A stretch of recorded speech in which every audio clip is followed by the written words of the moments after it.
السلام علیکم ورحمۃ اللہ وبرکاتہ۔ بیت اللہ کی تعمیر اور حجر اسود کے جھگڑے کا فیصلہ۔ آپ صلی اللہ علیہ وسلم کی عمر کا 35 سال تھا کہ ایک روز ایک زوردار سیلاب آیا جس سے خانہ کعبہ کی دیواریں پھٹ گئیں۔ یہ دیواریں ایک بار کعبہ میں آگ لگنے کی وجہ سے بھی پہلے ہی کمزور ہو چکی تھیں۔ اب قریش مجبور ہوئے کہ از سر نو تعمیر کریں۔ اس موقع پر انہوں نے فیصلہ کیا کہ اس تعمیر میں صرف حلال مال ہی خرچ کریں گے، چنانچہ دنڈی کی اجرت، سود کی دولت اور کسی کا ناحق لیا ہوا مال اس میں استعمال نہ کریں گے۔ انہیں خانہ کعبہ گراتے ہوئے بھی ڈر لگ رہا تھا کہ کہیں اللہ کا عذاب نہ ٹوٹ پڑے۔ بالآخر ولید بن مغیرہ نے یہ کہہ کر ڈھانا شروع کیا کہ اللہ مصلحین کو ہلاک نہیں کرتا۔ جب لوگوں نے دیکھا کہ اسے کچھ نہیں ہوا تو انہوں نے بھی ڈھانا شروع کر دیا اور حضرت ابراہیم علیہ السلام والی بنیاد تک گرا ڈالا۔ اس کے بعد تعمیر شروع کی۔ تعمیر کے لیے ہر قبیلہ کا الگ الگ حصہ مقرر تھا۔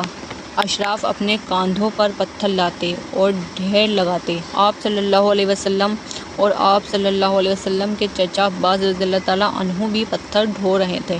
تعمیر کا کام باقوم نامی ایک رومی مامور کر رہا تھا۔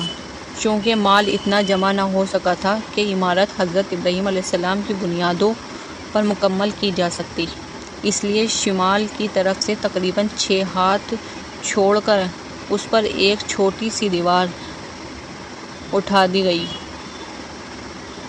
تاکہ علامت رہے کہ یہ کعبے کا حصہ ہے۔ اسی کو حجر اور حطیم کہتے ہیں۔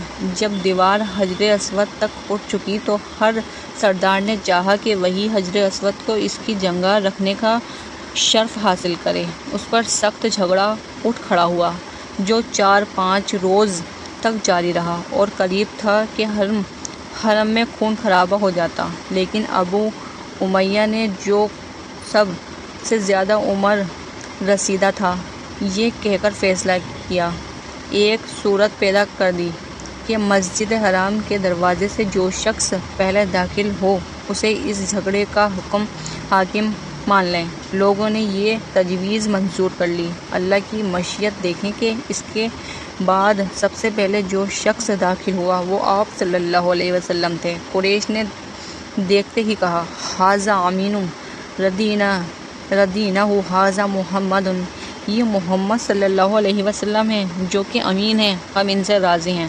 پھر آپ صلی اللہ علیہ وسلم ان کے پاس پہنچے تو آپ صلی اللہ علیہ وسلم کو تفصیل بتائی گئی۔ آپ صلی اللہ علیہ وسلم نے اس کا یہ حل نکالا کہ ایک چادر لی، اس میں حجر اسود رکھا اور سب سرداروں سے کہا کہ اس کا کنارہ پکڑ کر اوپر اٹھائیں۔ سب نے ایسا ہی کیا۔ جب چادر حجر اسود کی جگہ تک پہنچ گئی تو آپ صلی اللہ علیہ وسلم نے اپنے مبارک ہاتھ سے حجر اسود کو اس کی جگہ پر رکھ دیا۔ یہ اتنا عمدہ فیصلہ تھا کہ اس پر سب خوش ہو گئے۔